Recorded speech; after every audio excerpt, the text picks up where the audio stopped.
Good morning, अस्सलाम वालेकुम, खुशामदीद कहूँगी आपको नया दिन में। मैं हूँ आपकी मेज़बान महक अस्लाम। नया दिन है, नई सुबह है, नया अज़्म है, बहुत सारी नेक तमन्नाएं हैं, नेक ख्वाहिशात हैं आप लोगों के लिए, और उन लोगों के लिए स्पेशली दुआएं हैं जो अपनी ज़िंदगी में बहुत सारे चैलेंजेस फेस करें, वो किसी भी लिहाज से हो सकते हैं।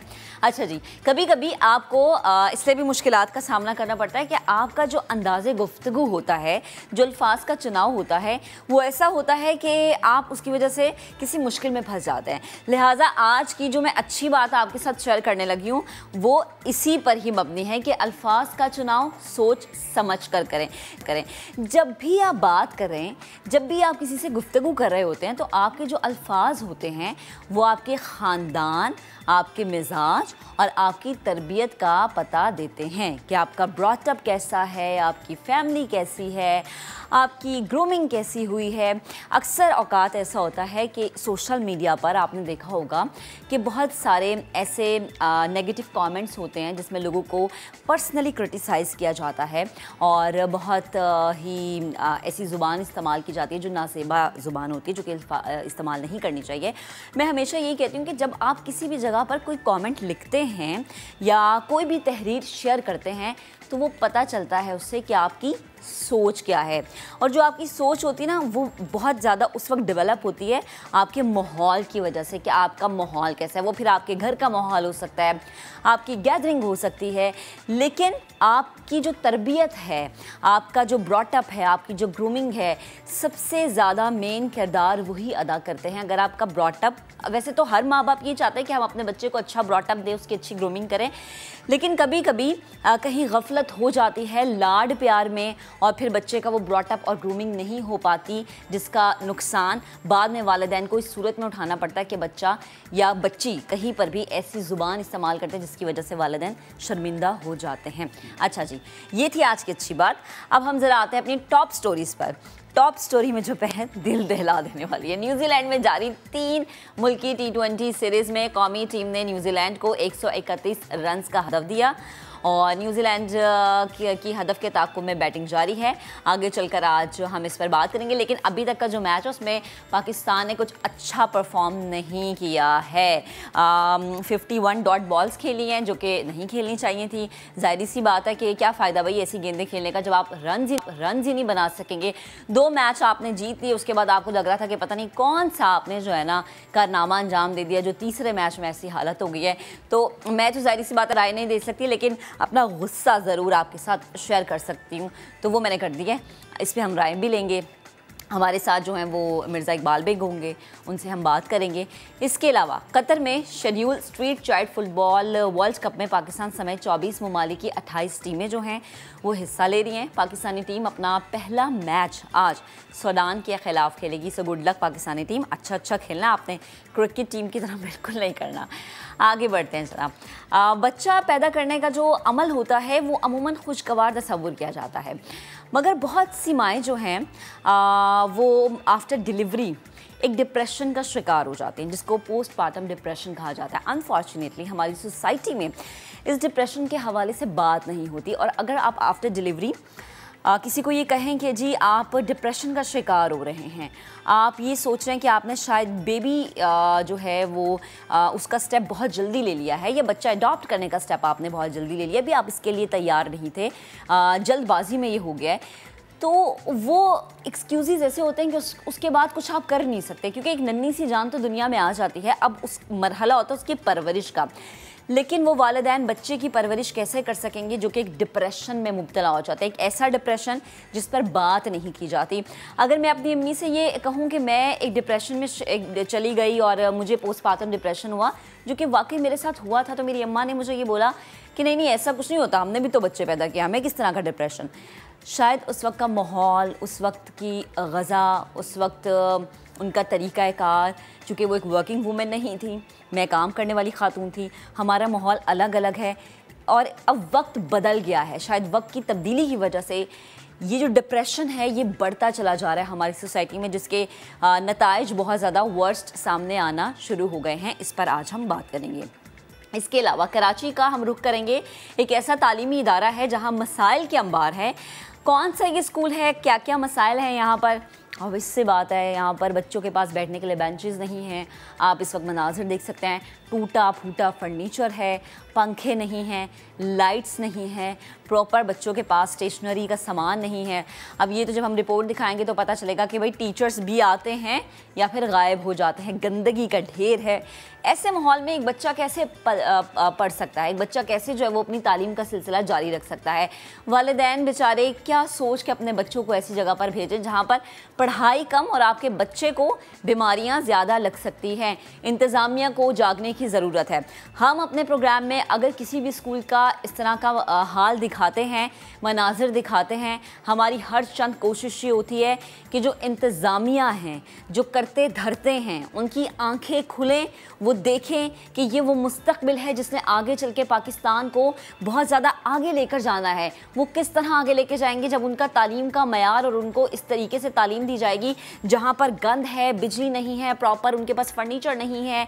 तो अगर इस माहौल में बच्चा तालीम हासिल करेगा तो वो कैसी तालीम होगी। तो आज इस स्कूल की हम आपको सैर करवाएंगे। इसके अलावा घरों के चूल्हे जो हैं वो ठंडे पड़े हैं, लेकिन गैस की लाइंस में लीकेज के बायस शोले भड़क जाते हैं। ये क्या मामला है, इस पर भी हम आपको एक रिपोर्ट दिखाएंगे। तो एक जो लास्ट में ख़बर हम आपके साथ, एक जो लास्ट में सेगमेंट हम आपके साथ शेयर करने वाले हैं वो बहुत इंटरेस्टिंग है। ज़ाहिरी सी बात है कि हर कोई जानना चाहता है कि भाई अब आपका जो पूरा हफ्ता है वो कैसा रहेगा, सितारों की चाल आपके बारे में क्या कहती है, मुआशी लिहाज से, माली लिहाज से, या फिर आप कह लें कि घरेलू मामलात, या अगर कोई शादी करना चाहता है, कोई नया कारोबार शुरू करना चाहता है, कुछ ख़रीदना चाहता है, कुछ सेल करना चाहता है, तो क्या उसको ये स्टेप लेना चाहिए। जैसे कि मुझे ये किसी ने कहा जी कि 15 अक्टूबर से लेके 26 अक्टूबर तक ना तो कुछ आपने सेल करना है ना ही कुछ परचेज़ करना है, प्रॉपर्टी के हवाले से ज़रा मोहतात रहना है। तो ये जो हफ़्ता है आपका, ये आपका कैसा हफ़्ता रहेगा, आज हम इस पर भी बात, तो बहुत सारे मौज़ूआत हैं जिन पर आज हमने बात करनी है। लेकिन सबसे पहले मैं आपको लेके जाऊंगी डेनमार्क। घर में बैठे हैं जो लोग, वो आज घर में बैठे बैठे डेनमार्क की सैर करेंगे मेरे हमरा। ख्वाबों की वो सरजमीन है जहाँ के लोग अपनी ईमानदारी और खुश मिजाजी की वजह से पहचाने जाते हैं। डेनिश हुकूमत ने अपने मुल्क अवाम की खुशहाली और मुस्तकबिल के चैलेंज से निपटने के लिए ऐसे मंसूबे शुरू किए जिसका फ़ायदा डेनमार्क एक ऐसे वक्त में उठा रहा है जब दीगर ममालिक तवानाई और माहौलियाती आलूगी के चैलेंजेस की वजह से मुश्किलात का शिकार हो गई हैं। हम देख रहे हैं कि इस वक्त दुनिया में किस तरह से तवानाई और माहौलियाती आलूगी, क्लाइमेट चेंज की वजह से लोगों को चैलेंजेस फेस करने पड़े हैं। हम तो खुद इस चीज़ हमने देखा पाकिस्तान में, और मुदस्सिर जो हैं वो वहाँ की सड़कों पर हमें साइकिल चलाते हुए अब नज़र आना शुरू हो गए हैं। अब आपने देखा होगा, तो ज़रा मुदस्सिर से ही हम जानते हैं, उन्होंने रिपोर्ट तैयार की, अब अपनी रिपोर्ट में हमें बताएंगे कि कैसा है डेनमार्क, वहाँ के लोग कैसे हैं। तो ज़रा मुदस्सिर हमें सैर करवा दें।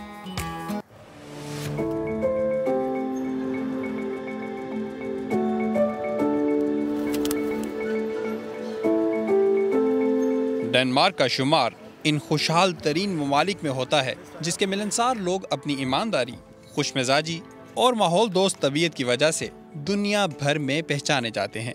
58 लाख से ज़ायद आबादी वाला डेनमार्क स्कैंडिनेवियन ममालिक में शामिल है, जहां दुनिया भर से सयाह यहाँ के आर्किटेक्ट और माहौलियाती आलूदगी से पाक और फिजा मुकामात की सैर करने आते हैं। कहते हैं खुदा भी उनकी मदद करता है जो अपनी मदद आप करते हैं। बिल्कुल डेनमार्क में हर चेहरा मुस्कुराता है और यहाँ हर घर में खुशहाली बसती है।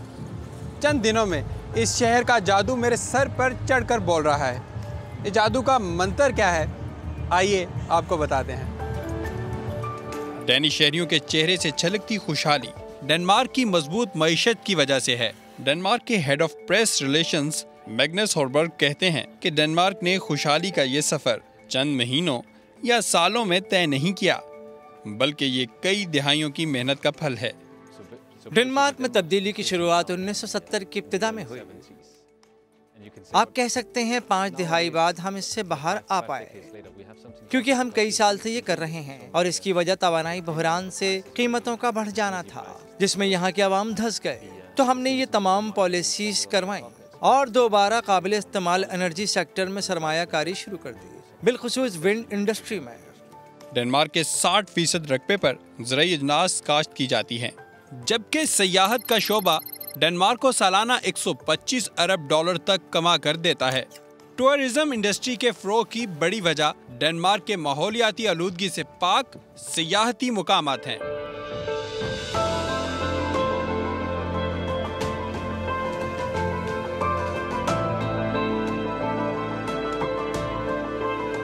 डेनमार्क ने 1970 की दिहाई में पैदा होने वाले तेल बहरान के बाद तवानाई के शोबे में खुद कफील होने का तहिया कर लिया था। इसके लिए नॉन रीन्यूएबल से रीन्यूएबल एनर्जी की तरफ जाने का फैसला किया गया। डेनमार्क ने अपनी पहली विंड टरबाइन 1973 में लगाई थी, जिसकी औसतन पैदावार 900 किलोवाट थी, जबकि डेनमार्क सूरज, हवा और पानी से तवानाई हासिल करके कार्बन डाइऑक्साइड के इखराज में कमी लाने के मंसूबों पर तेजी से काम कर रहा है।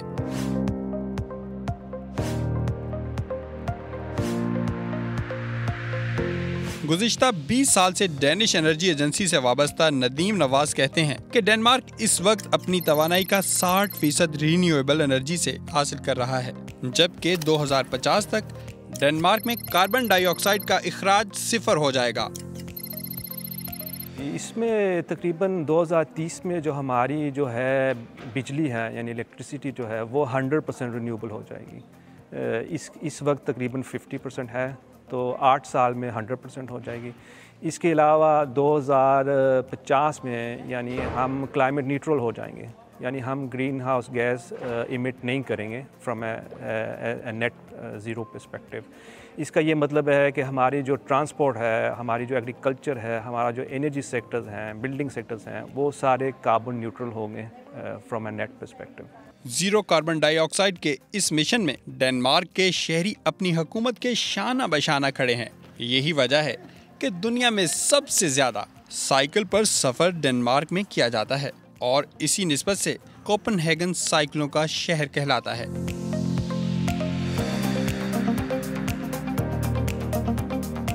साइकिल की कहानी यहाँ खत्म नहीं होती, बल्कि इससे जुड़ी दिलचस्प मालूमात आने वाली रिपोर्ट्स में हम आपको दिखाएंगे। सेहतमंद रहने के लिए डेनमार्क के शहरी बाकायदगी से वर्जिश और केमिकल से पाक ताज़ा और ऑर्गेनिक ग़िज़ाओं का इस्तेमाल करते हैं। माहौल को तरोताज़ा रखने के लिए मुल्क भर में दरख्तों और पौधों की बहुतात है, जिनकी आबशारी बारिश के पानी से जादुई तरीके से की जाती है। डेनमार्क में पानी की एक बूंद को भी ज़ाया नहीं किया जाता, क्योंकि यहाँ बेहतरीन निज़ाम है सेवरेज का। पाकिस्तान में तो आपने देखा होगा बारिशें होती हैं और पानी किस कदर ज़ाया होता है, हम उसे स्टोर नहीं कर पाते। तो बारिश की एक एक बूंद को बचाने के लिए यहाँ सीवरेज का जो सिस्टम बनाया गया है वो ये है कि जगह जगह डक्ट्स बनाई गई हैं और इतनी खूबसूरत डक्ट्स हैं कि आपको पता भी नहीं चलता कि इसके नीचे पानी की पूरी पूरी लाइन्स का नेटवर्क बिछा हुआ है। आप ये देख सकते हैं कि एक होल है, इस होल में पानी जमा होता है और ये पानी सीधा दरख्तों के साथ जाके कनेक्ट होता है। ये लाइंस कनेक्ट होती है और उनकी जड़ों को पानी मिलता है और ये दरख्त फलते फूलते हैं और सबको ऑक्सीजन प्रोवाइड करते हैं। डेनमार्क की इमारतों का आर्किटेक्चर और इंफ्रास्ट्रक्चर भी अपनी मिसाल आप है, जिन पर मोबाइल फिल्टर से एडिट किए गए हसीन मनाजिर का गुमान होता है।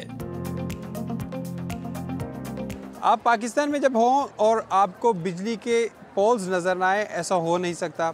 जगह जगह बिजली के मीटर्स नज़र आते हैं और तारों का एक जंजाल पूरा नज़र आता है।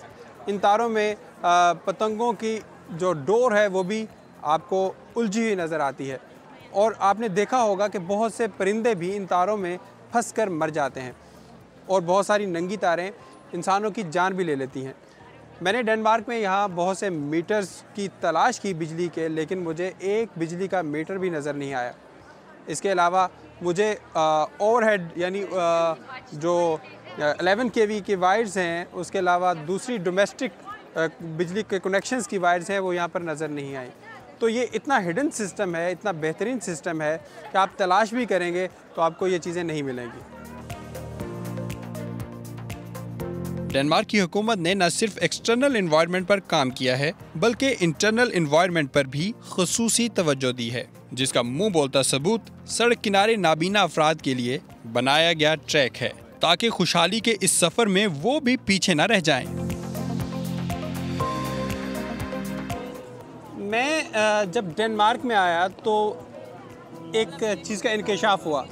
ये जिसे मैं स्पीड ब्रेकर समझता था, ये स्पीड ब्रेकर्स नहीं है। पाकिस्तान में जैसे स्पीड ब्रेकर होते हैं और गाड़ियों के टायर बर्बाद कर देते हैं, कि एक पूरा नेटवर्क बिछाया गया है पूरे डेनमार्क में नाबीना अफराद के लिए। नाबीना अफराद इसको फॉलो करते हैं और अपनी मंजिल पर पहुंचते हैं।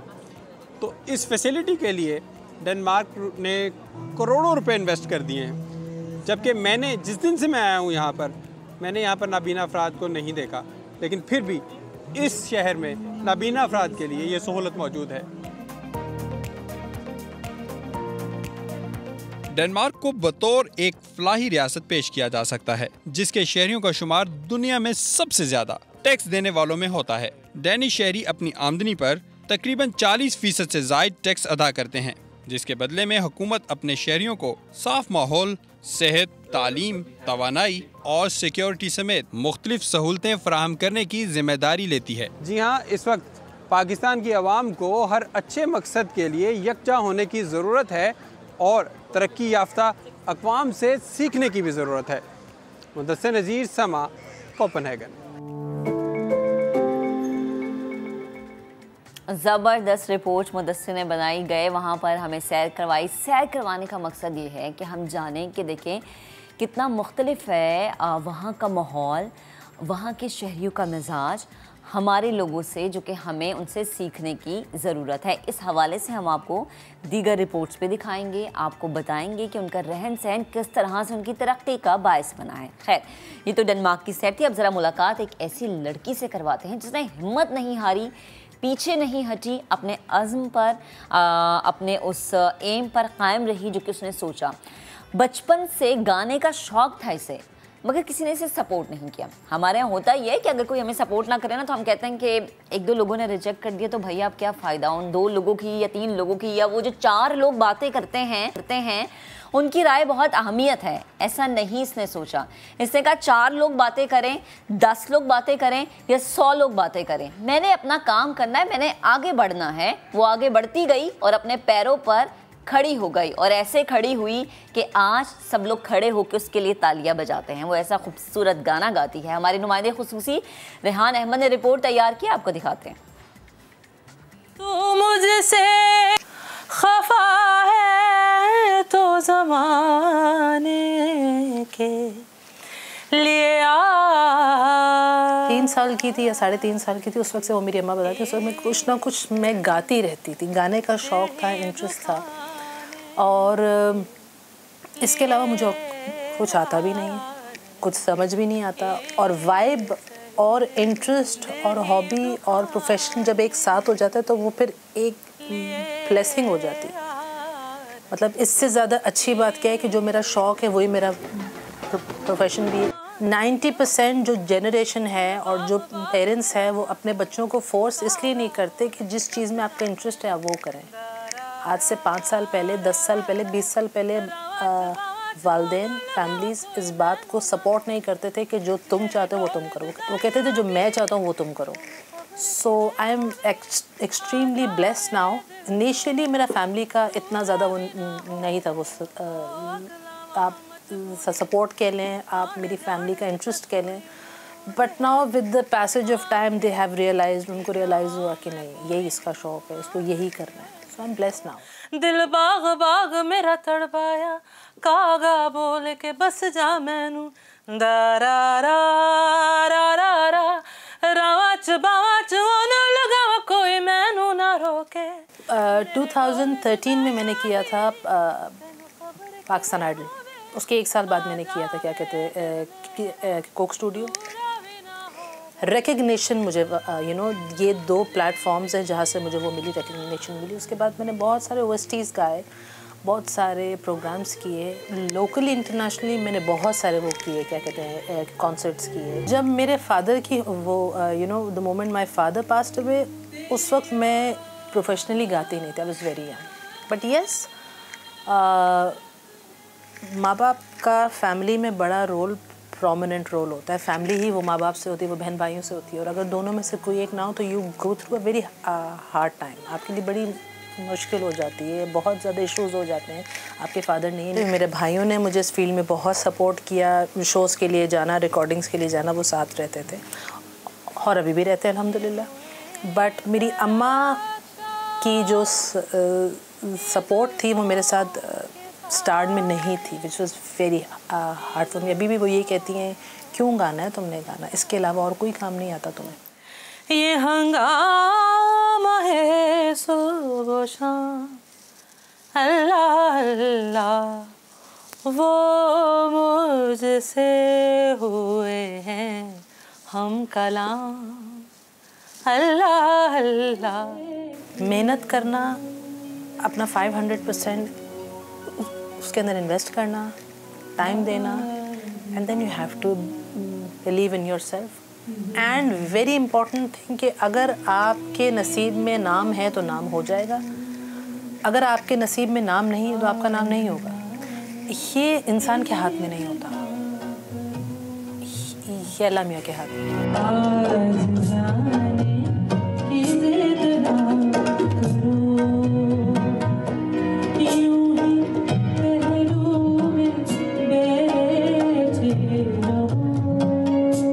अभी विद दैट मीडियम आप लोगों को अपना गाना सुना सकते हैं ऑल ओवर द ग्लोब।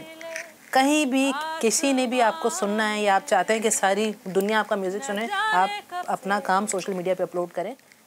उम्मीदें कुछ बाकी है मुझे फिर भी तेरी याद क्यों आती है न जाने कब से। बस इसी तरह से वो तमाम ख़वातीन, वो बहनें, वो बेटियां जो मुझे देख रही हैं, सुन रही हैं और कुछ करना चाहती हैं, या कोई भी शख्स जो कि इस वक्त हमें देख रहा है, आपने हिम्मत नहीं हारनी। अगर हिम्मत हार जाएंगे ना तो लोग फिर ताने देंगे, बातें सुनाएंगे। बस आपने ये काम नहीं करना। हम ये करने लगेंगे जी, एक ब्रेक लेने लगे हैं और जब ब्रेक के बाद हाजिर होंगे तो बताएंगे आपको कि बच्चों को लंच में और उनकी जो डेली रूटीन का मील है उसमें क्या होना चाहिए, क्या नहीं होना चाहिए। इसके अलावा सितारों की चाल आपके बारे में क्या कह रही है, देखिए ब्रेक के बाद।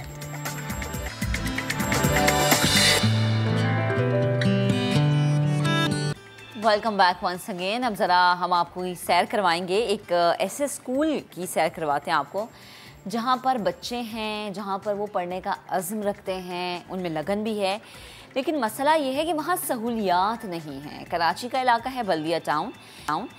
यहाँ पर जो स्कूल है ये सरकारी स्कूल है और ये महरूम है सहूलियात से। यहाँ पर सहूलियात नहीं है। अमाज का ये बन चुका है नशा करने वालों की, गंदगी की, और इसके अलावा यहाँ पर हम देख सकते हैं फर्नीचर नहीं है, पंखे नहीं हैं, खिड़कियाँ नहीं हैं, प्रॉपर तरीके से ये जगह बनी हुई नहीं है। अच्छा, यहाँ पर क्लासेस जो हैं वो अच्छी खासी हैं, लेकिन सिर्फ चंद एक क्लासेस हैं जिसमें बच्चों को बिठाया जा सकता है क्योंकि वो बैठने के काबिल हैं। अब एक ऐसे स्कूल में अगर आपका बच्चा, बहैसियत माँ आप सोचें कि अगर एक ऐसे स्कूल में आपका बच्चा पढ़ने जा रहा है या आपकी बच्ची पढ़ने जा रही है जहाँ पर आपको पता है कि वो दरिंदे भी बैठे हैं जो नशा कर रहे हैं, खुदा न खास्ता कोई भी वाक़या पेश आ सकता है जहाँ पर खौफ की अलामत है कि बच्चों के लिए वो एक जो स्कूल है वो खौफ की अलामत बन चुका है, तो ऐसी जगह पर बच्चा क्या तालीम हासिल करेगा, मेंटली वो कितना डिप्रेस हो जाएगा। सैयदा जीनत की रिपोर्ट में आपको दिखाती हूँ, आप खुद अंदाज़ा लगाएंगे।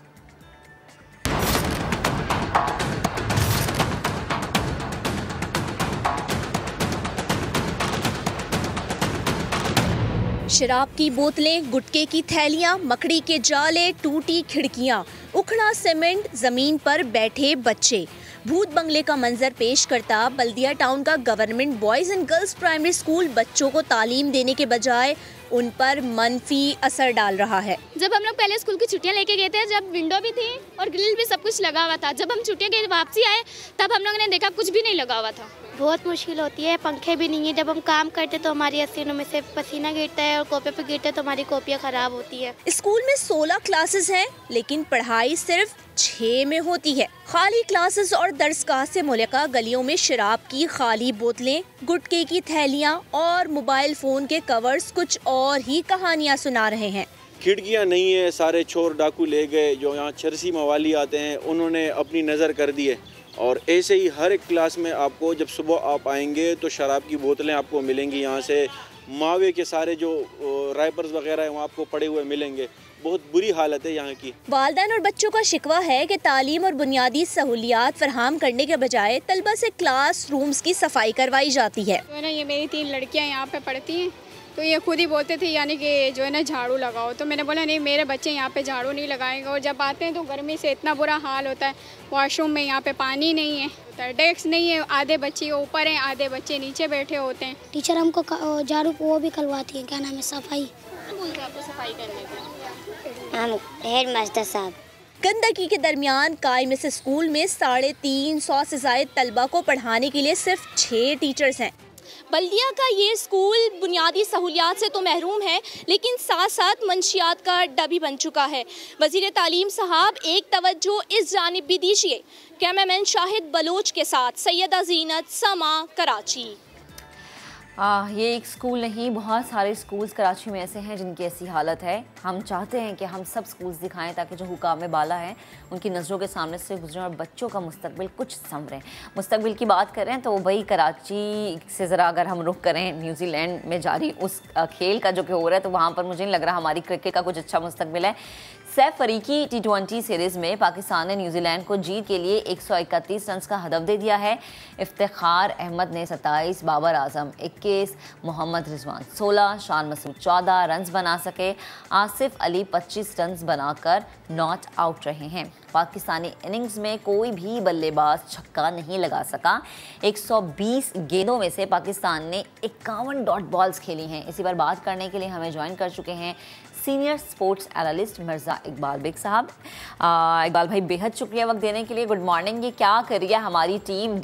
दो मैच जीत गए, तीसरे मैच में उन्होंने बता दिया कि बस 2 जीतना ही काफ़ी था, अब हमारी बस हो गई है। क्या कर रहे हैं ये? बिस्मिल्लाहिर्रहमानिर्रहीम। सबसे पहले तो सुबह खैर महक आपको, और यकीनन ये हमारी एक टीम ऐसी टीम है जो कभी खुशी कभी गम देती है। मैं अक्सर आपके प्रोग्राम्स में कहता रहा हूँ कि ये अनप्रेडिक्टेबल टीम है। कभी तो इतना अच्छा परफॉर्म करेगी कि लोगों की तवक्कुआत बहुत बढ़ जाती हैं, और कभी इतना बुरा परफॉर्म करती है कि लोग बुरा भला कहने लगते हैं। आज भी यही हुआ। पाकिस्तान की बैटिंग रिवॉल्व कर रही है मोहम्मद रिजवान और बाबर आजम पर। दोनों कोई बड़ी इनिंग्स खेलने में नाकाम रहे, जिसका खमियाजा पाकिस्तान को भुगतना पड़ा। चले, बैटिंग तो आपकी नाकाम रही, लेकिन जो आपकी बॉलिंग है, जो उन्होंने मार मार कर भुरकस निकाल दिया। दोनों ओपनर्स फिन एलन और डेवन कॉनवे ने 100 रन की ओपनिंग पार्टनरशिप, और ऐसा लग रहा था कि किसी बच्चों के खिलाफ वो बैटिंग कर रहे हैं। जिस तरीके से उन्होंने बैटिंग की, पाकिस्तान के हर बॉलर के खिलाफ उन्होंने जारहाना अंदाज इख्तियार किया। तो ये लम्हे फिक्रिया है महक वर्ल्ड कप से पहले, क्योंकि पाकिस्तान ने इसी न्यूजीलैंड की टीम को अब से चंद रोज कबल इसी टूर्नामेंट के एक मैच में 6 विकेटों से हराया था। बांग्लादेश को पाकिस्तान ने 21 रन से हराया था। लेकिन अब न्यूजीलैंड ने जो परफॉर्मेंस दी है पाकिस्तान के खिलाफ, सब लोगों के लिए ये परेशान कुन सूरत हाल है, खासतौर पर टीम मैनेजमेंट के लिए। एक 13 रुकनी सपोर्ट स्टाफ 16 रुकनी टीम के साथ न्यूजीलैंड में मौजूद है। अभी एक और आ जाएंगे मैथ्यू हेडन ऑस्ट्रेलिया में, तो 14 रुकनी सपोर्ट स्टाफ होगा। तो यकीनन एक परेशानी की बात है पाकिस्तान के लिए कि अप्स एंड डाउन्स, सी-सॉ कारकर्दगी है, जिस पर शायकीन क्रिकेट भी हैरान है। बिल्कुल एग्जैक्टली। और मिर्ज़ा भाई देखिए, 51 डॉट बॉल्स आपने खेली है, लगभग 8 ओवर्स हो गए आपके। अब आप ये देखें कि T20 में इस तरह की स्ट्रेटजी अपनाना या इस तरह से हो जाना, 120 में से 51 अगर हम देखें डॉट बॉल्स खेलना, ये मुझे नहीं लगता एक अच्छा साइन है, जैसे कि आपने भी कहा। और फिर ये कि कोई छक्का ना लगना, किस स्ट्रेटजी के साथ मैदान में उतरे, समझ से बाहर है। देखिए, मोहम्मद यूसुफ महक इनके साथ मौजूद हैं, पाकिस्तान के टॉप के बैट्समैन रहे, लेकिन लोग यही कहते हैं कि मोहम्मद यूसुफ ने T20 क्रिकेट नहीं खेली। वो एक बड़े स्टाइलिश बैट्समैन थे जो खूबसूरत अंदाज से खेलते थे। T20 क्रिकेट में अग्रेशन की ज़रूरत होती है, और जो अग्रेशन आज न्यूजीलैंड के ओपनर्स ने फिन एलन और डेवन कॉनवे ने शो किया, उससे जाहिर होता है कि T20 क्रिकेट बड़ी डिफरेंट क्रिकेट है। और आपने बिल्कुल सही कहा, अगर 51 डॉट बॉल आप 8 ओवर्स और 3 गेंदें डॉट बॉल्स की खेलेंगे 20 ओवर्स में, तो फिर आप कैसे कामयाबी हासिल कर सकते हैं। माइंडसेट हमारा जो है वो डिफेंसिव है, और इस माइंडसेट को चेंज करने की ज़रूरत है। आप इसकी एग्जांपल न्यूजीलैंड के ओपनर्स की ले लें कि उनका आते ही उन्होंने अग्रेशन शो किया। 6 ओवर्स इब्तिदाई उन्होंने जो है वो फायदा उसका भरपूर उठाया। जब 2 फील्डर्स दायरे से बाहर थे तो हमें अग्रेशन शो करना होगा, और ये बड़ी ही मुश्किल सूरत हाल है पाकिस्तान के लिए। पाकिस्तानी बैट्समैन सिर्फ बाबर आजम और मोहम्मद रिजवान पर पाकिस्तानी टीम इन्हिसार करती है, जो वर्ल्ड कप के लिए खतरा है पाकिस्तान के लिए, लम्हे फिक्रिया है। मैं समझता हूँ वर्ल्ड कप में बड़ी मुश्किल सूरत हाल पैदा होगी पाकिस्तान के लिए। सही। अच्छा मिर्ज़ा भाई, हमने देखा कि पिछले मैच में हमने एक स्ट्रेटेजी तब्दीली देखी थी कि शादाब को ये लोग ऊपर लेकर आए। आज भी हमने वही देखा कि शादाब ऊपर तो आए, लेकिन वो खेल नहीं खेल सके जिसकी उम्मीदें लगा बैठे थे हम उनसे। देखिए, इसका लॉन्ग टर्म सोल्यूशन चाहिए महक, इनको शॉर्ट टर्म सोल्यूशन नहीं। आपने देखा होगा एशिया कप में कभी शादाब ऊपर आ रहे थे, कभी मोहम्मद नवाज ऊपर आ रहे थे, तो कोई परमानेंट आप सोल्यूशन तो ढूंढें। आप ऐसी जो अपने मिडिल ऑर्डर को शफल करते हैं, जो आपके पास बैट्समैन है, इफ्तिखार अहमद हुए, आसिफ अली हुए, हैदर अली, खुशदिल शाह, वो इतनी इम्प्रेसिव कारकर्दगी नहीं पेश कर सके। आज अगरचे रन्स बनाए कुछ इफ्तिखार अहमद ने, आसिफ अली ने, लेकिन आप उनको मौके भी मिल नहीं रहे, ऊपर मिले तो उन्होंने परफॉर्म नहीं किया। तो ये पाकिस्तान के लिए बड़ी एक अजीब व गरीब सूरत हाल है कि आप बैटिंग के ऑर्डर को भी शफल करते हैं, उसके बावजूद आप नताइज नहीं हासिल कर पा रहे। तो ये तो टीम मैनेजमेंट को सोचना चाहिए ना मैं, कि वो क्या स्ट्रैटेजी प्लान करते हैं। मेरे ख्याल में मोहम्मद यूसुफ स्ट्रैटेजी प्लान करने में नाकाम हो गए। शायद यही वजह है कि मैथ्यू हेडन ऑस्ट्रेलिया में ज्वाइन करेंगे। वो जारहाना अंदाज से खेलते थे। जब तक आपका माइंड सेट जारहाना नहीं होगा, आप बिल्कुल दिफाई अंदाज से बैटिंग करेंगे, तो फिर यही हाल होगा जो आज हुआ। 130 रन बना सकी पाकिस्तानी टीम। सही। अच्छा मिर्ज़ा भाई, अगर हम बॉलिंग की बात करें तो हमने देखा नसीम हो जाए, धानी हो जाए, वसीम हो जाए, कुछ नहीं कर सके, जबकि उम्मीदें इनसे भी थी। चले हारिस रऊफ को रेस्ट दिया हुआ, एटलीस्ट ये तीन तो कुछ ना कुछ परफॉर्म करके दिखाते। हमारे लिए महक न सिर्फ बैटिंग, अब बॉलिंग भी हमारे लिए एक प्रॉब्लम बनती जा रही है। आप देखें, अगर शाहीन शाह अफरीदी या हारिस रऊफ नहीं है पाकिस्तानी टीम में, तो पाकिस्तान की बॉलिंग बिल्कुल एक अजीब सी, एक कमजोर टीम की बॉलिंग नजर आती है। ये भी सोचना होगा। हमारे साथ बॉलिंग कोच है ऑस्ट्रेलिया के शॉन टेट, और फिर उनको सपोर्ट करने के लिए उमर रशीद भी गए। आपकी बॉलिंग, आपके फास्ट बॉलर नसीम शाह, चले मानते हैं कि वो वायरल इन्फेक्शन का शिकार थे, काफी अरसे बाद आए, तो इतनी अच्छी बॉलिंग नहीं कर सके, लेकिन फिर बकिया बॉलर्स ने आपके क्या किया। मोहम्मद वसीम जूनियर की कारकर्दगी कभी बहुत अच्छी होती, कभी बहुत खराब होती है। तो आपको ऐसे बॉलर्स चाहिए जो आपके रन्स भी बचा सके और विकेटें भी ले सके, लेकिन ऐसा नहीं है। स्पिनर्स में सिर्फ शादाब खान एक नजर आते हैं। आज भी उन्हें जिस तरीके से फिन एलन ने जो छक्का लगाया, 102 मीटर दूर जाकर और शादाब का अगर आप कह रहे हैं तो शादाब ने जो है एक विकेट गिरा दी है न्यूजीलैंड की। एलन आउट हो गए हैं, और चलें कोई नहीं। एक अच्छा, यहाँ पे एक अच्छी खबर भी अगर हम शेयर करते हैं अपने नाज़रीन के साथ, तो क्रिकेट लवर्स को थोड़ी सी तसल्ली हो जाएगी। लेकिन वो कहते हैं देर आया दुरुस्त आया, अभी तो देर हो गई, बहुत देर कर दी मेहरबा आते आते।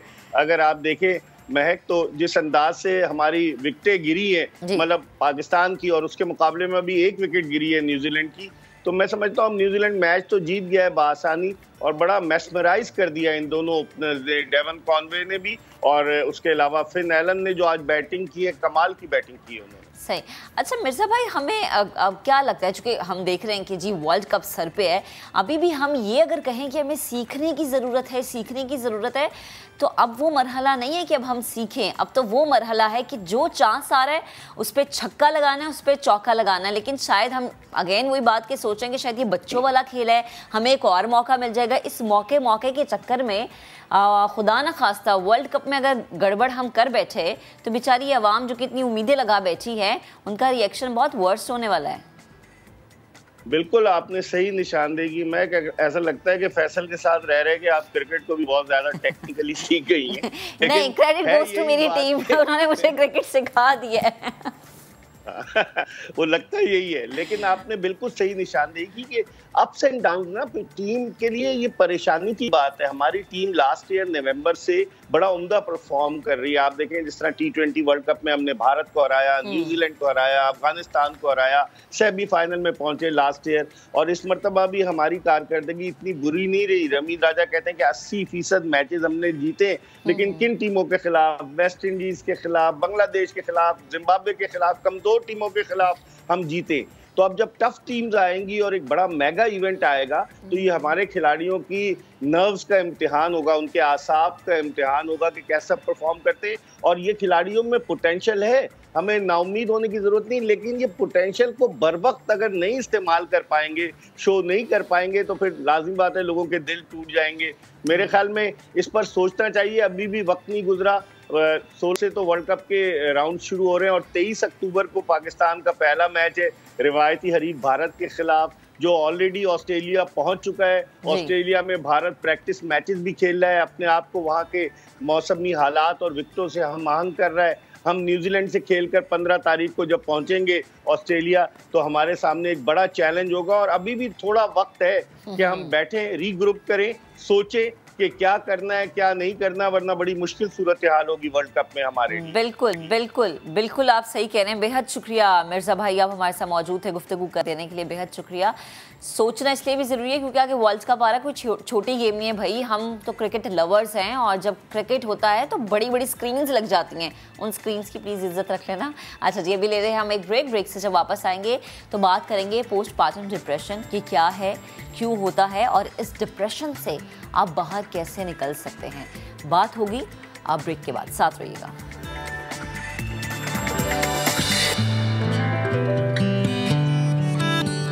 और अब देंगे आपको खबर क्रिकेट की दुनिया से। 3 मुल्की T20 सीरीज न्यूजीलैंड ने पाकिस्तान को 9 विकेटों से शिकस्त दे दी है। 131 रन का हदफ न्यूजीलैंड ने 1 विकेट पर 16.1 ओवर्स में हासिल कर लिया है। हेलन ने 62 और डेवन ने 49 रन स्कोर किए हैं। कौमी टीम ने मुकर्ररा ओवर्स में 7 विकेटों पर 130 रन बनाए थे। इफ्तिखार अहमद 27, आसिफ अली 25, बाबर आजम ने 21 रन स्कोर किए हैं। मोहम्मद रिजवान 16, शान मसूद 14, हैदर अली और शादाब खान ने 8 रन बनाए हैं।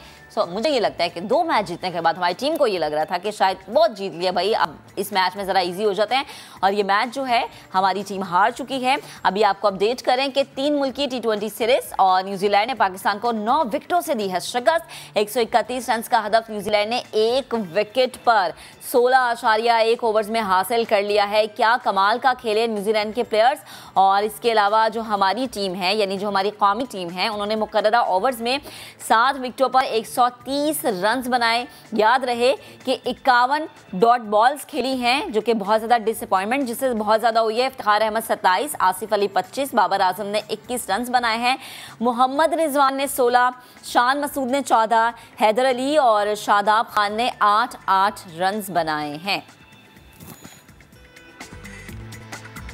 चलें जी, अब ज़रा आगे बढ़ते हैं। जिस्मानी नशोनुमा से गुजरते बच्चों को हर कुछ घंटे के बाद भूख लग जाती है, लेकिन मेरे बच्चे को तो भूख ही नहीं लगती, उसके पीछे भागती रहती, कुछ खा लो, वो नहीं खाता। मुझ समेत बहुत सारी माओं का ये मसला है कि बच्चे खाना नहीं खाते। फिर एक मसला ये आता है कि जब स्कूल टाइम होता है ना बच्चों का, तो हम उन्हें ब्रेकफास्ट में क्या दें, उनके लंच बॉक्स में क्या रखें, फिर उन्हें डिनर में क्या दें और शाम के टाइम मंचिंग में उन्हें क्या दें। क्योंकि ज़ाहिर है हमें बच्चों को ऐसी चीज़ें खिलानी चाहिए जिसकी वजह से वो थोड़े फिट भी हों। और चूँकि बच्चों का खेलने का ज़्यादा काम होता है जी, खेल कूद कर रहे होते हैं, फिर उनका दिमाग भी लग रहा होता है पढ़ाई में, नई नई चीज़ें भी सीख रहे होते हैं, तो उनका इनटेक है वो ऐसा होना चाहिए कि वो फुल ऑफ एनर्जी हो, कि हम ये कहें कि जी अच्छा हमारे बच्चे ने प्रोटीन भी लिया है अपनी डाइट में, हमारे बच्चे ने आयरन भी लिया है, और हमारा बच्चा जो है वेजिटेबल्स भी बड़े शौक से खा रहा है, फ्रूट्स भी खा रहा है। लेकिन आजकल के बच्चे ऐसा नहीं करते। शायद उनका ध्यान ज़्यादातर बर्गर्स की तरफ होता है, पिज़्ज़ा की तरफ होता है, चॉकलेट्स की तरफ होता है, स्नैक्स की तरफ होता है। इसमें भी बहुत ज़्यादा गफलत कहीं ना कहीं माओं की होती है, क्योंकि वो बच्चे को वो दे देती हैं अगर बच्चा ज़िद करता है तो। खैर, अब इस चीज़ को हमने सही कैसे करना है, डॉक्टर आयशा अब्बास हमें ज्वाइन कर चुके हैं। अस्सलाम वालेकुम, गुड मॉर्निंग। वालेकुम सलाम, हैप्पी गुड मॉर्निंग। अच्छा, मुझे ये बताएं कि भाई मेरा तो बच्चा कुछ नहीं खाता, लेकिन वो अभी 9 महीने का है। मुझे अभी से टेंशन हो जाती है कि भाई इसने पूरा फीडर क्यों नहीं पिया, इसने क्यों नहीं खिचड़ी खाई। क्योंकि मेरी अम्मा मुझसे पूछती तो मैं कहती हूँ उसने थोड़ी सी खिचड़ी छोड़ दी, तो कहती हैं पूरी खिचड़ी खिलाओ इसे। क्या वजह है बच्चे अगर खाना नहीं खा रहे? अगर मैं छोटे बच्चों से स्टार्ट करूँ, 1 साल का, 9 महीने का, 2 साल का बच्चा खाना नहीं खा रहे, तो आप ये सजेस्ट करते हैं कि बच्चे को ज़बरदस्ती, वो माएँ कहते हैं ना, ठुसा ठुसा के खिलाना चाहिए या बच्चे को छोड़ देना चाहिए? नहीं, ठुसा ठुसा के खिलाना चाहिए। मुझे याद है जब मेरे बच्चे क्रॉल कर रहे होते थे तो मैं भी साथ में क्रॉल कर करके उनको खिला रही होती थी, है ना। बच्चों के साथ बच्चा बनना पड़ता है, बच्चों के साथ बच्चा बनना पड़ता है। और आप ये देखें कि माँ को जो सुकून मिलता है, मेंटल रिलैक्सेशन मिलती है, वो उसी वक्त मिलती है जब एक पूरा खाना खत्म हो जाता है, बच्चा खाना पूरा खा लेता है। उसके बाद मुझे ज़ाहिर है अपनी पढ़ाई करनी होती थी, मैं पोस्ट ग्रेजुएशन कर रही थी, तो बस एक दफ़ा मुझे हुआ कि बच्चों ने खा लिया, फिर उसके बाद मैंने अपने जो भी घर के काम करने, अपनी स्टडीज़ करनी है कर ली। लेकिन बेसिक जो उनका उस वक्त उनको कोई पढ़ना तो नहीं होता ना, कि हमें ये कि जी उनका कल कोई एग्ज़ाम है जिसकी उन्होंने तैयारी करनी है। उस वक्त तो बेसिक फोकस यही होता है कि उनके वॉशरूम वगैरह का काम हो जाए और फूड इनटेक जो है वो बेहतरीन हो। सही। अच्छा डॉक्टर साहब, मुझे ये बताएं कि हम बच्चे को किस एज से फ्रूट्स दे सकते हैं, लाइक कि जैसे कि आज अब सीजनल फ्रूट्स माशाल्लाह सब सर्दियां भी आ रही हैं और मज़े मज़े के फल होंगे, तो किस एज से बच्चे का फ्रूट का हम इनटेक शुरू करवाएं? देखिए, जिस वक्त बच्चे को आपने ठोस ग़िज़ा देनी शुरू कर दी है और वन थंब रूल आप फॉलो करते हैं और स्टेप बाय स्टेप जब आप उसको सीरियल से स्टार्ट करते हैं और जब आप देखते हैं कि उसके डाइजेशन का प्रोसेस शुरू हो गया, तो आप उसके साथ ही फ्रूट को ऐड कर देते हैं। और उसमें केला जो है वो बहुत सॉफ्ट फ्रूट्स में माना जाता है, तो आपने उसको थोड़ा सा केला मैश करके दें और वो बच्चों को बड़ा पसंद होता है। बस एक बात मैं हमेशा मदर्स को कहती हूँ कि फ्रूट्स को सबसे पहले ऐड ना किया करें।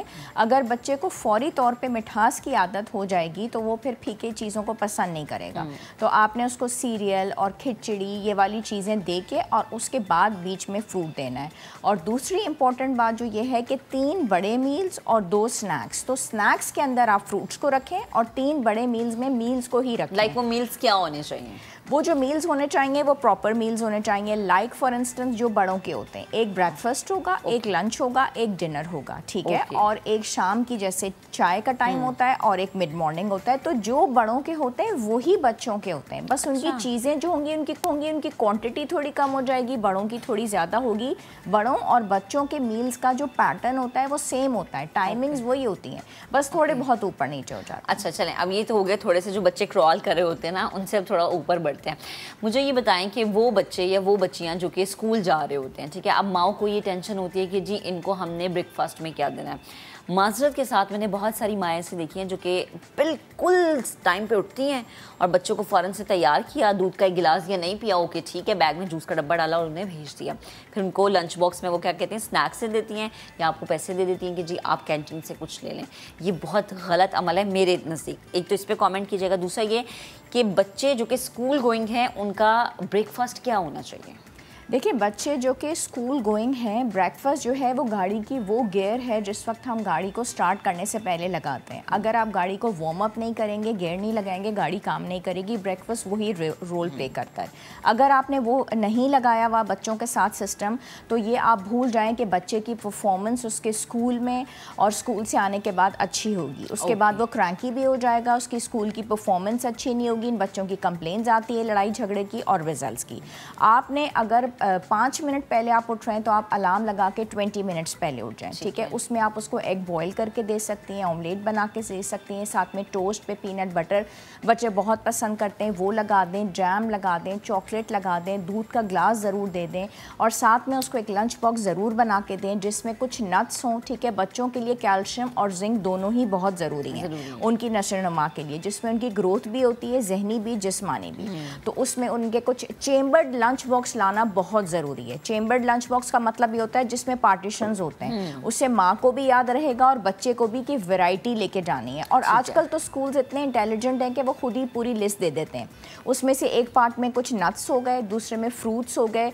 अच्छा, बच्चे की पसंद को मद्देनज़र रखें। बच्चे यूजुअली चिप्स टाइप की चीज़ और नगेट्स टाइप की चीज़ पसंद करते हैं, वो ज़रूर आप दें, ठीक है। आपने एक पार्ट में उसके थोड़े से चिप्स और नगेट्स रख दिए, लेकिन हेल्दी पार्ट ज़रूर रखें और उसमें फ्रूट्स आते हैं, नट्स आते हैं।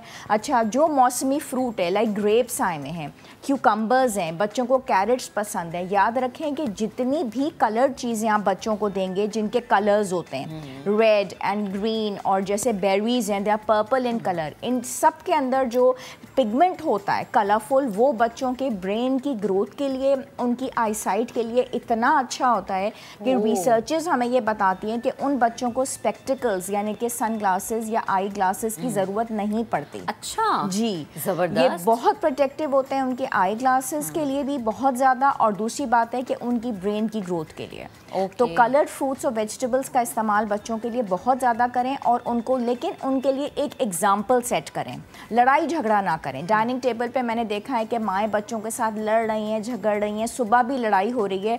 बच्चों के साथ आपने जो काम भी करवाना है आपने खुद करना है। कहते हैं कि इस्लाम को फैलाने के लिए कबूल करना पड़ता है। आपने नमाज बच्चे से पढ़वानी है, आपने खुद पढ़नी है। तो फ्रूट्स आपने बच्चे से, अगर आप चाहते हैं कि वो खाए तो आप खुद खाएं। हम चाहते हैं कि हमारे बच्चे सब्जियां खाएं, लेकिन मैं और मेरे हस्बैंड अगर सब्ज़ी को पसंद ही नहीं करते तो how can my children have it. तो हमें सब्ज़ी खुद खानी है और बड़े शौक़ से।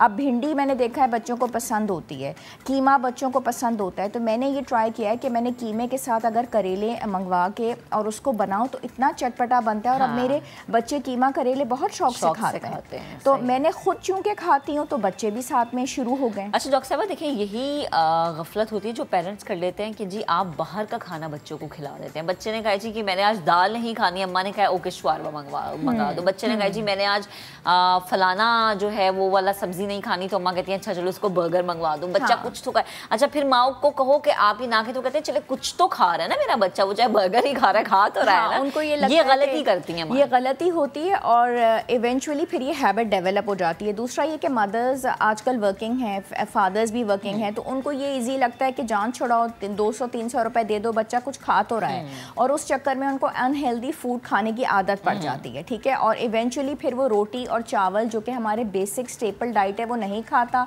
उनकी ग्रोथ अच्छी नहीं होती। अब मेरे पास पहले बच्चे नहीं आते थे क्लिनिक्स के अंदर जिनको हार्मोनल इश्यूज होते थे, बच्चियों में हार्मोनल इम्बैलेंसेस नहीं होते थे, अब बच्चों में डायबिटीज़ हो रही है। द रीज़न बीइंग कि वो इतना बर्गर्स और पिज़्ज़ा और कोल्ड ड्रिंक खा लेते हैं कि अब बच्चों के जब टेस्ट कराते हैं तो उनमें डायबिटीज़ आने लग गई। ये पहले नहीं आती थी, बड़ों में होती थी। तो वो इसी वजह से, क्योंकि उनको दाल रोटी सब्ज़ी चावल ये खाने की आदत नहीं है, और ऐप्स इतनी निकल आई हैं मोबाइल्स पे, एक जितनी देर में सालन सब्ज़ी बनेगा 1 मिनट में तो खाना आ जाता है, और वो बहुत कन्वीनियंट लगता है सबको, और वो होता भी, और पैकेट की चीज़ें बच्चों को बहुत मज़े की लगती हैं। तो आपने उसका एक दिन बना लें कि ठीक है बेटा, और बच्चों को इनकॉर्पोरेट करें, अपने साथ किचन में लेके जाएं, ये खीरा तुम काटो, अच्छा मैंगो तुम बनाओ। बच्चे से बहुत खुश होते हैं। हम बच्चों को बहुत दूर कर देते हैं कि जाओ ठीक है वहाँ बाहर निकलो, कहते हैं कि ये भी बच्चा ना, इसका काम नहीं है। बच्चा नहीं बाहर जाओ मैं कर लूँगी, नहीं, बच्चों को आपने अपने साथ लगाना है। और एक पूरी चार्ट बनाए, मंडे को तुम्हारी पसंद का बनेगा, ट्यूसडे को तुम्हारी बहन का,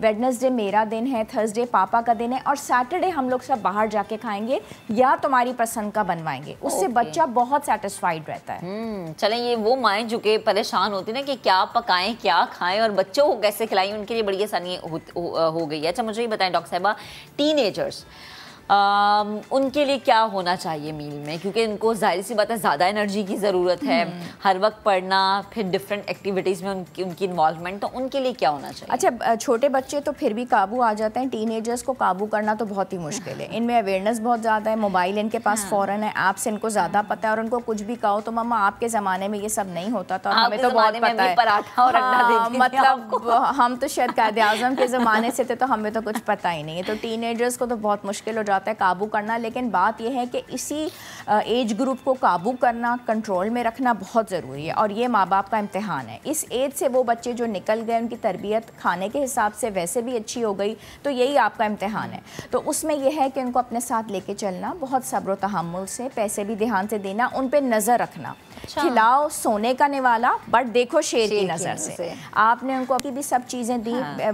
मेरे बेटे को जो है वो चटपटी चीज़ें बहुत पसंद हैं, और बेटी को बिरयानी पसंद है, दोनों टीन एज ग्रुप में हैं। तो उसकी पसंद की हमने दिन रखा हुआ है, थर्सडे का बिरयानी का और फ्राइडे का बेटे का रखा हुआ है। जो छोटी है वो बहुत छोटी है तो उसका सैटरडे रखा हुआ है। तो सबको साथ लेके चलें, और संडे जो है वो फैमिली डे है, हम सब चले जाते हैं ताकि सब खुश रहें। और इनकी इतनी ही पॉकेट मनी हम देते हैं। बीच में बहुत ज़्यादा कोविड की वजह से हो गया था कि हर वक्त जो है ना बच्चे घर में बैठे हुए और कुछ ना कुछ आ रहा है, तो उसकी वजह से वेट भी पुट ऑन हो रहे थे, क्योंकि एक्सरसाइज, आपने बच्चों को एक्सरसाइज एक्सरसाइज ज़रूर करवाएं। और डॉक्टर साहबा यही एज होती है जब बच्चा वेट भी गेन कर लेता है, और फिर यही एज होती है जिसमें माएँ नज़रअंदाज करती हैं और उस वेट को कहती हैं कि मेरा बच्चा तो मोटर हेल्दी लग रहा है। वो हेल्दी नहीं होता, बाद में परेशानी होती है। यस, वो काउच पोटैटो बेबी बन जाता है। एग्जैक्टली। बेहद शुक्रिया डॉक्टर साहब, आप हमारे साथ मौजूद थी, गुफ्तगू कर रही थी। तो भी बड़ा ज़रूरी है कि आपका बच्चा, उसका लंच, उसका डिनर, उसका ब्रेकफास्ट, उसकी मंचिंग क्या है, उस पर नज़र रखें, क्या खा रहा है, क्या पी रहा है। अगर आप नज़र नहीं रखेंगे तो बाद में आपके लिए मुश्किल होगी। अच्छा जी, ज़रा आगे बढ़ते हैं। बल्दिया टाउन में गैस की लाइनों में लीकेज की वजह से शोले भड़कने लगे हैं। इससे मकीनों को क्या परेशानी हो रही है और किस तरह से वो गुजर बसर कर रहे हैं, ये बताएंगे हमारे रिपोर्टर खुर्शीद आलम। बल्दिया टाउन, सईदाबाद और इत्तेहाद टाउन के मुख्तलिफ इलाकों में घरों में गैस नहीं आ रही। गैस लीकेज के सबब कुछ इलाकों में पाइपलाइनों में आग भी भड़क उठती है। गैस न आने की वजह से मकीनों को क्या परेशानी है और ख़ुद सुई सदरन हुकाम इस बारे में क्या कहते हैं, जानते हैं उन्हीं की ज़बानी।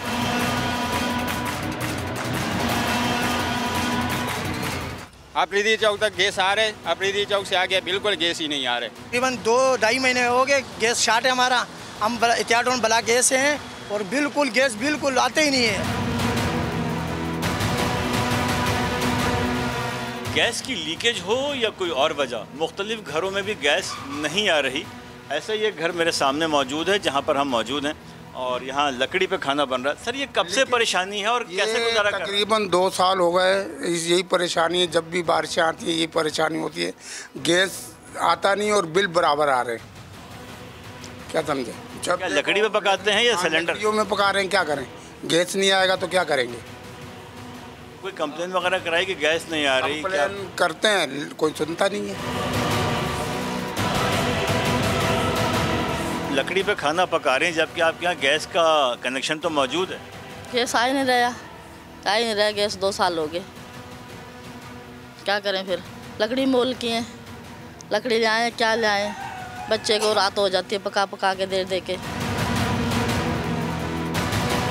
दिन में 3 से 4 दफ़ा पानी निकाला जाता है। दिन में लाइन में से पानी निकाला जाता है, गैस की लाइन में से पानी निकाला जाता है। खड्डा इसीलिए मारा गया है कि गैस आती नहीं है सिर्फ, और पानी ज़्यादा आता है इसमें। मेरे साथ मौजूद हैं सुई सदरन के सीनियर इंजीनियर। मैं उनसे मालूम करता हूँ कि इसकी वजह हो क्या सकती है। सर, ये पानी के बुलबुले मुतवातिर उठ रहे हैं और आपसे थोड़ी देर पहले तक यहाँ शोले इसकी वजह क्या थी, क्या हुआ सर? ये थर्ड पार्टी डैमेज है। यहाँ पर 46 इंच की पानी की लाइन गुजर रही है। अक्सर यहाँ पर लोग खुदाई करते हैं मशीन से, सुई गैस कंपनी को इतला नहीं करते, SOP फॉलो नहीं करते। वैसे हमारे पेट्रोलमैन भी यहाँ घूम रहे होते हैं लेकिन किसी को इतला नहीं होती, ये लाइन डैमेज करके दबा देते हैं। बल्दिया टाउन के मकीन इस बात के मुंतज़िर हैं कि उनके मुंतखब अरकान कौमी असम्बली इंतखाबी दिनों में किए गए वादे निभाते हुए उनको मुख्तलिफ मसलों से आज़ाद कराएंगे। कैमरामैन M कामरान के साथ खुर्शीद आलम, समा, कराची। अच्छा जी, ये था अवामी मसला जो हमने आपको दिखाया। बहुत सारे और मसाले जिस पर बात करना बेहद ज़रूरी है। वो ख़वातीन जो कि इस वक्त घर में बैठी मुझे देख रही हैं, वो यकीनन हमारा जो ये टॉपिक है जो कि मैं आपसे डिस्कस करने लगी हूँ, बड़े गौर से देखेंगी और सुनेंगी, और वो ये सोचेंगी कि मैंने बहुत दफ़ा सोचा कि मैं इस पर बात करूँ लेकिन मैं नहीं कर सकी। वो बहुत ज़्यादा ये सोचेंगी कि मैंने ये सोचा कि शायद मैं ये चीज़ अपने मियाँ के साथ शेयर करूँ लेकिन मैं नहीं कर सकी। लिहाजा मैंने ये सोचा है कि मैं ये चीज़ आप सब लोगों के साथ शेयर करूं कि आखिर ये जो डिप्रेशन है, जिसको पोस्टपार्टम डिप्रेशन कहते हैं, ये क्यों होता है। आफ्टर डिलीवरी 99% ख़वातीन जो हैं वो इसको फेस करती हैं, ये एक रिपोर्ट कहती है। और इसके बाद होता ये है कि आपकी पूरी फैमिली, जो वो एक नन्ना मुन्ना सा मेहमान होता है ना, उसको बड़े खुशगवार तरीके से वेलकम करते हैं, लेकिन जो माँ होती है वो एक ऐसे डिप्रेशन से गुजरती है जिसमें उसको लगता है कि शायद उसने बच्चा पैदा करने का जो ये स्टेप है बहुत जल्दी ले लिया है। माँ चिड़चिड़ी हो जाती है, गुस्सा आता है उसे, और बाज़ औक़ात बाज़ केसेस में मैंने ऐसा देखा है कि वो अपने बच्चे को भी अपने से दूर कर देती है। अगर आपके इर्द गिर्द आपके बड़े मौजूद होते हैं, लाइक आपकी सास या आपकी माँ मौजूद हैं, तो आप बड़े खुश नसीब होते हैं क्योंकि आपके बच्चे को देखने के लिए, उनकी देखभाल के लिए एटलीस्ट कोई मौजूद होता है। लेकिन जो ख़वातीन अकेले ये फेस कर रही होती हैं उनके लिए बहुत बड़ा चैलेंज होता है। अब इस पर बात करना इसलिए ज़रूरी है क्योंकि हमारी सोसाइटी की बहुत सारी ख़वातीन इस डिप्रेशन से गुजरती हैं लेकिन बात नहीं करती। शर्मीन खान माहिर नफ्सियात इस वक्त हमें ज्वाइन कर चुके हैं, उन्हें शामिल गुफ्तगू करते हैं। अस्सलाम वालेकुम Sharmeen, good morning. Good morning. अच्छा, मुझे बताएं, आपके पास केसेस आते हैं पोस्टपार्टम डिप्रेशन के? जी आते हैं। ज़्यादा कि कम? ज़्यादा नहीं आते क्योंकि जब तक लोगों को पता चलता है कि ये पोस्टमार्टम डिप्रेशन होता है, या तो वो वहाँ से निकल चुके होते हैं या उनको ज़्यादा लॉन्ग टर्म डिप्रेशन हो। अच्छा, मैं चाहती हूँ कि एक बड़ी आसान लफ्ज़ों में आप जो माएँ हमें देख रही हैं, क्योंकि जब मैंने अपनी अम्मी से कहा आफ्टर डिलीवरी कि मुझे लगता है कि मैं पोस्टमार्टम डिप्रेशन से गुजरी हूँ, तो मेरी अम्मा ने कहा है मैंने भी तो बच्चे पैदा किए हैं, ये कौन सा डिप्रेशन होता है। तो वो माएँ, वो सासें जो इस वक्त हमें देख रही हैं, उनके आसानी के लिए आप मुझे समझाएं कि ये डिप्रेशन होता क्या है बेसिकली। ये डिप्रेशन 3 वजूहात से होता है। एक तो होता है आपका बायोलॉजी, ठीक है, जब आप प्रेग्नेंट होते हैं तो आपके हार्मोन्स डिफरेंट होते हैं। जब अचानक से वो प्रेगनेंसी ख़त्म होती है, वो बच्चा बाहर आता है, तो एक हमें लगता है कि कुछ मिसिंग है। और वो जब बच्चा बाहर आया हुआ होता है उससे हम बॉन्ड नहीं कर सकते। कि ये क्या है, एक एंटी क्लाइमेटिक फीलिंग आती है कि अच्छा 9 महीने इसके लिए था। तो जब वो बॉन्डिंग नहीं होती, वो रिश्ता नहीं बन सकता, या वो एक परेशानी होती है कि नींद नहीं आ रही सारी रात, भूख नहीं लग रही उस तरह जिस तरह पहले लगती थी, बाल गिरने शुरू होते हैं, तो एक उदासी की कैफियत आती है। ये बायोलॉजिकल रीज़न है। दैन एक साइकोलॉजिकल रीज़न होता है कि क्या मैं अच्छी माँ नहीं हूँ, क्या मैं ये ठीक से नहीं कर रही, मैं क्या बेहतर कर सकती हूँ। और ये जो सारे सवालात आते हैं, और वो जो 6 लोग आते हैं बच्चे से मिलने के लिए, बोलते हैं नहीं ऐसे नहीं ऐसे करो, ऐसे नहीं ऐसे करो, तो वो 6 अलग एडवाइस भी दे रहे होते हैं और उससे भी फ़र्क पड़ता है। और तीसरा सोशल होता है कि सपोर्ट सिस्टम कैसा है, कि आपके हस्बैंड आपको कितना वक्त दे रहे हैं और कितना सपोर्ट करें बेबी में, आपके ससुराल वाले, आपके घर वाले, उससे भी बहुत फ़र्क पड़ता है। और अगर इन 3 चीज़ों में कहीं मसला आए तो फिर वो ज़्यादा डिप्रेशन की तरफ जा सकता है। अच्छा, ये क्या जो डिप्रेशन है बच्चे की पैदाइश के फ़ौरन बाद माँ इस डिप्रेशन से गुजरती है, या कुछ सालों के बाद अटैक भी कर सकता है ये डिप्रेशन? आप 3 से 4 दिन बाद से लेके 6 हफ्ते बाद तक बच्चे की पैदाइश के बाद पोस्टमार्टम डिप्रेशन का वक्त होता है। अगर ये 2 हफ्ते से ज़्यादा के लिए चले तो फिर ये डिप्रेशन की तरफ भी जा सकता है। अगर कुछ सालों बाद हो रहा है तो फिर वो ज़्यादातर डिप्रेशन की कैटेगरी में आएगा, वो पोस्टमार्टम डिप्रेशन की कैटेगरी में नहीं आएगा। अच्छा, मुझे बताएं कि सिर्फ माँ या फिर बाप भी इस कंडीशन से गुजरते हैं या नहीं? बाप भी गुजर सकते हैं, क्योंकि बायोसाइकोसोशल, तो अगर हार्मोनल चेंजेस नहीं है, हमारी जो स्लीप एक साइकिल चेंज हो रही है, हमारी डाइट चेंज हो रही है, उससे भी हमारे हार्मोन्स इम्पैक्ट होते हैं। मगर सोशल चेंजेस, एक परमानेंट किरदार का फ़र्क है ना, कि आप हमेशा के लिए बाप बन गए या माँ बन गए, और हमेशा के लिए उनको लगता है कि हम फिर कभी नहीं सोएंगे, कि हम फिर कभी अकेले वक्त नहीं गुजारेंगे, क्योंकि एक बच्चा एक बहुत बड़ी जिम्मेदारी होती है, उससे फादर्स को भी होता है, और अगर आप बच्चा अडॉप्ट करते हैं तब भी आपको हो सकता है। ठीक है। अच्छा शर्मीन, मुझे ये बताएं कि चूँकि हम 2022 में जी रहे हैं कहने को, लेकिन अभी भी बहुत सारी ख़वातीन इस पर बात नहीं करती हैं।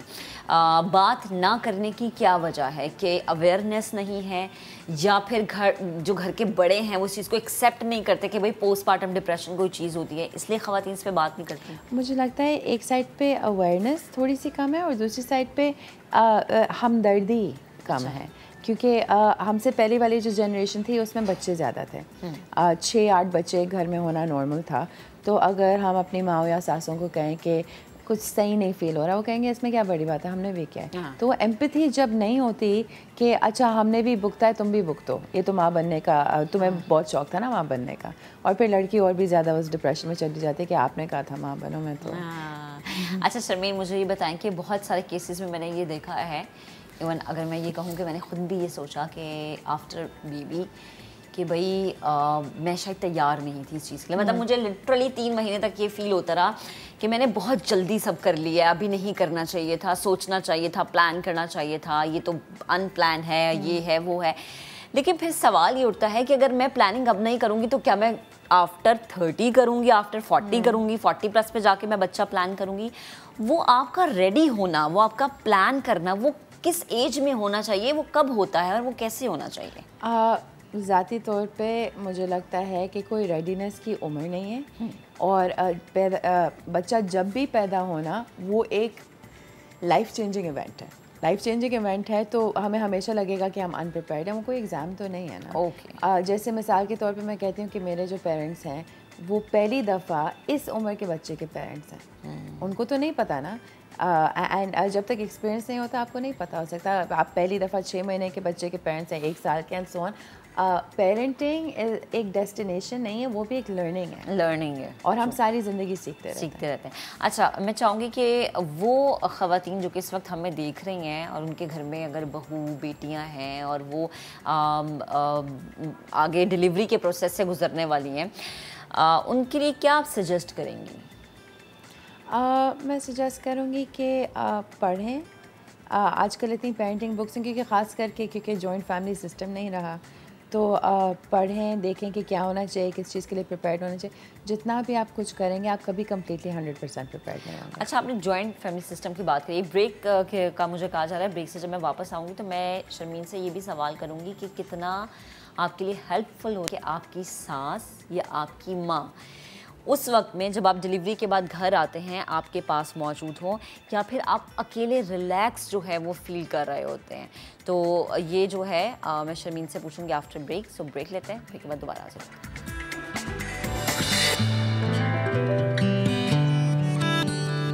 Welcome back. हम बात कर रहे हैं पोस्टपार्टम डिप्रेशन की, जिस पर बात करना बहुत ज़्यादा ज़रूरी है। माहिर नफ्सियात शर्मीन खान हमें ज्वाइन किए हुए हैं। अच्छा शर्मीन, लास्ट में मैं आपसे पूछूंगी, आप को ये डिप्रेशन हो गया, पोस्टपार्टम डिप्रेशन में आप चले गए, ठीक है, आपने ये जो है वक्त बड़ी मुश्किल से गुजारा, लेकिन चूँकि मैं इससे निकली, मेरी अम्मा मेरे साथ थी, मेरे ख़्याल से आपकी सास का या आपकी माँ का आपके साथ होना बहुत हेल्पफुल होता है। आप अगर इस डिप्रेशन में चले गए हैं, इस डिप्रेशन से निकलने का तरीका क्या है? सपोर्ट सिस्टम बहुत ज़रूरी है। जिस तरह आपने कहा माँ या सास जो होती है, क्योंकि वो भी किसी पॉइंट पे पोस्टपार्टम से गुजरे होंगे, तो उनको पता होता है। तो किसी से बात करना, अपने खुल के बोलना कि मुझे ये फीलिंग्स आ रही हैं, मुझे बच्चे से बॉन्डिंग नहीं हो रही, मुझे समझ में नहीं आ रहा क्या करना है, मैं कौन हूँ, आइडेंटिटी क्राइसिस भी हो सकता है। किसी से बात करना बहुत ज़रूरी है। अगर आपकी ज़िंदगी में वो सपोर्ट सिस्टम नहीं है तो अपने हस्बैंड से बात करना या अपने डॉक्टर से बात करना, क्योंकि आपके डॉक्टर्स भी आपको गाइडेंस दे सकते हैं। आई थिंक डॉक्टर से बात करना ज़्यादा बेस्ट है। हाँ, है ना? डिपेंड करता है, क्योंकि डॉक्टर्स या तो डॉक्टर्स आपकी फैमिली को साथ बिठाकर एजुकेट करा सकते हैं, या आपकी फैमिली आपको डॉक्टर के पास लेके जा सकते हैं, डिपेंडिंग कि आपका सपोर्ट सिस्टम प्राइमरी कौन सा है। ओके शर्मीन, बेहद शुक्रिया, आप हमारे साथ मौजूद थी, गुफ्तगू कर रही थी। सो अगेन वही बात है कि भाई ये बड़ा ज़रूरी है कि आप पोस्टपार्टम डिप्रेशन का शिकार है या किसी भी डिप्रेशन का शिकार है, इससे नहीं निकलते, इसका नतीजा बहुत ख़तरनाक हो सकता है। रिश्तों की अलहदगी भी हो सकती है और फिर बहुत सारे लोग खुदकुशी की तरफ भी चले जाते हैं। अभी लेंगे एक ब्रेक, ब्रेक से दोबारा वापस आएंगे तो बहुत सारी बातें करेंगे, साथ रहिएगा। वेलकम बैक जनाब। आपके सितारे आपके बारे में क्या कहते हैं? यानी अगर सबसे ज़्यादा मेन फोकस मैं ये करूँ कि फाइनेंशियली आपका ये वीक कैसा रहेगा तो गलत नहीं होगा, क्योंकि हर शख्स परेशान नज़र आता है जी, बजट कैसे मैनेज करें। मियाँ कहते हैं जी, बीवी कहती है शॉपिंग कराओ, अगर शॉपिंग करा दें तो पूरा जो महीना है उसमें जो सैलरी मिल रही है उसमें मैंने मैनेज कैसे करना है। तो ये जो स्पेशली ये चीज़ है ना, मैंने सोचा कि आज इस चीज़ के हवाले से मैं ज़रूर सवाल करूँगी। माहिर इल्म नुजूम अजीम जाफरी साहब हमें ज्वाइन कर चुके हैं, उनसे हम जानेंगे कि किस तरह से आपको बजट मैनेज करना है, क्योंकि ज़ाहिर सी बात है कि जब पैसा जेब से जाता है तो उतनी जल्दी वापस नहीं आता। अजीम जाफरी साहब, बेहद शुक्रिया वक्त देने के लिए, गुड मॉर्निंग। प्लीज़ मुझे बताएगा, अगर मैं ये ओवरऑल पूछूं कि इकोनॉमिकली आपका ये हफ्ता किस तरह से रहेगा? अल्हम्दुलिल्लाह जी, मैं बिल्कुल ठीक हूँ। तो प्लीज़ मुझे बताएगा कि पाकिस्तानी शहरी जो हैं वो कम खर्च करें या फिर दिल खोल के खर्च करें?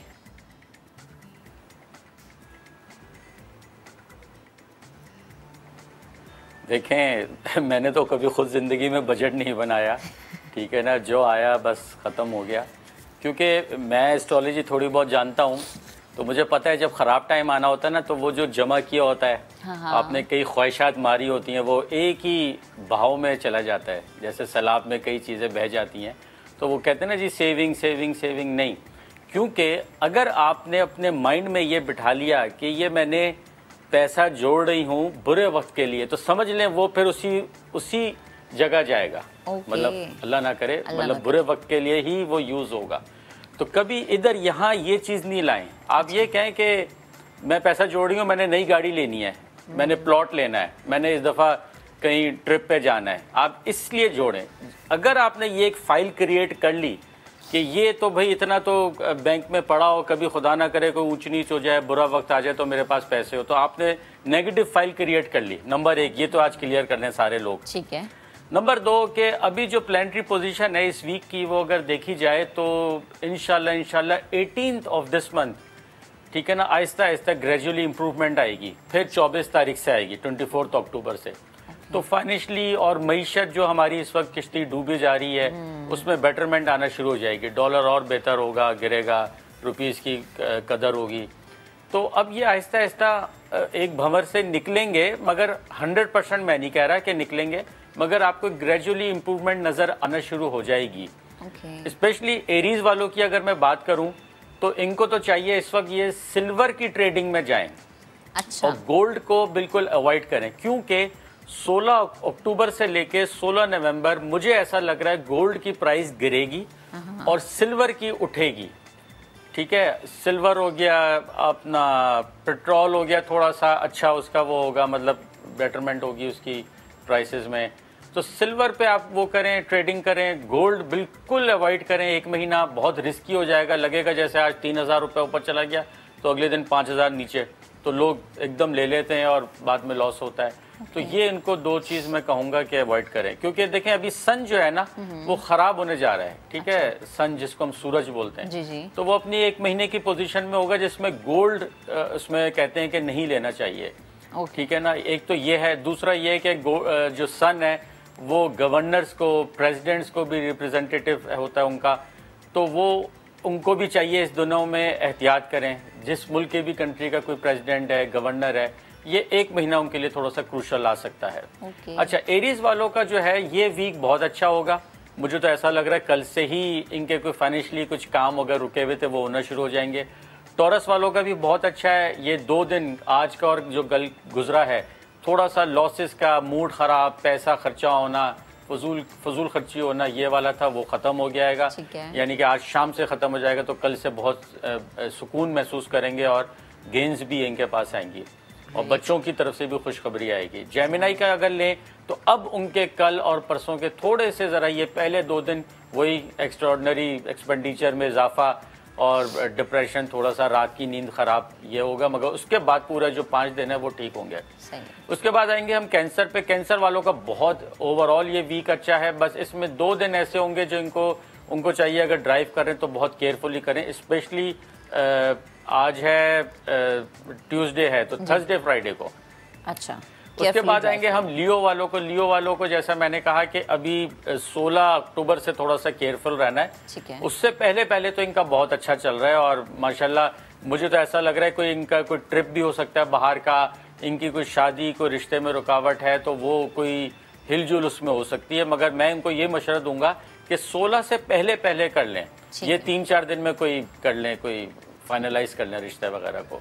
विर्गो वालों का बहुत अच्छा वीक है, उनका अपना स्टार अच्छी पोजीशन में, माशाल्लाह इनको किसी किस्म की कोई रुकावट नहीं है। कोई जो करना है आप खुल के करें और स्पेशली 24 ऑनवर्ड्स तो बिल्कुल ही करें। यानी कि शादी है, रिश्ता है, फाइनलाइज करना है, कोई डबल माइंडेड हुए हैं कि हाँ करें ना करें, ठीक है ना, तो उसमें गो हेड इनका स्टार है 24 ऑनवर्ड्स। उसके बाद लिब्रा की बारी है। लिब्रा वालों का 18 अक्टूबर ऑनवर्ड्स ठीक हो रहा जा रहा है। अभी जो पिछले इनके 25 दिनों से बहुत खराब चल रहा है, ठीक है ना, हॉस्पिटलाइज हो सकता है इसमें इंसान जो अभी गुजर रहा है अभी, ठीक है ना, एक्स्ट्राऑर्डिनरी फजूल खर्चे और लड़ाई झगड़े और हिडन एनिमीज का एकदम इनके ऊपर हावी हो जाना, ये पीरियड अभी चल रहा है। मगर 18 को इंशाल्लाह वो भी खत्म हो जाएगा। 17 तक इन्होंने फेस करना है इसको। उसके बाद बारी होगी स्कॉर्पियो की। स्कॉर्पियो वालों का वैसे ही एक तरह से ठीक ही चल रहा है, ना कितना अच्छा ना इतना बुरा, मगर मैं ये ज़रूर कहूँगा कि अब उनको 16 अक्टूबर से थोड़ा सा केयरफुल हो जाना चाहिए। स्पेशली 16 से लेके 31 अक्टूबर तक ये इनके लिए केयरफुल टाइम है। इसमें स्पेशली हेल्थ और ड्राइव कर रहे हैं वो, और कोई हिडन एनिमी से अगर कोई इनको है ख़तरा तो वो इन दिनों में बहुत मोहतात रहें। हमारे बल्कि प्राइम मिनिस्टर भी अपनी सेहत का ख्याल रखें। और जो लिब्रा वालों में तो हमारे ex prime minister Imran Khan साहब आते हैं, उनको भी मैं कहूँगा ये नेक्स्ट जो अब 15 दिन है 31 अक्टूबर तक, ये बहुत अहम है उनके लिए भी, अपना केयरफुल होके चलें। अच्छा, उसके बाद बारी है सेजिटेरियस वालों की। उनका 24 ऑनवर्ड्स बहुत अच्छा हो रहा है। जो रेट्रोग्रेड उल्टी चाल में जुपिटर उनका वो ठीक होने जा रहा है, तो इनकी ख्वाहिशात, इनकम में इजाफा, कोई शादी की रुकावट, कोई एजुकेशन में कोई प्रॉब्लम आ रही थी, वीज़ा नहीं लग रहा था, वो इनका ठीक होने जा रहा है। कैप्रिकॉन वालों का 23 नवंबर से ठीक होगा। अभी उनका सैटर्न उल्टी चाल में है तो वो ज़रा स्लो डाउन हो जाती हैं चीज़ें उनकी, तो वो 23 नवंबर अच्छा हो जाएगा। अभी ये है कि वो हाँ, अगर प्रमोशन उनकी ड्यू है, वो हो नहीं रही, बॉस मान नहीं रहा, तो 18 ऑनवर्ड्स उनको कुछ ही अच्छी खबर हो सकती है। कहीं से कहीं और जॉब स्विच करना चाह रहे हैं, कोई अपनी जॉब वो कर सकते हैं।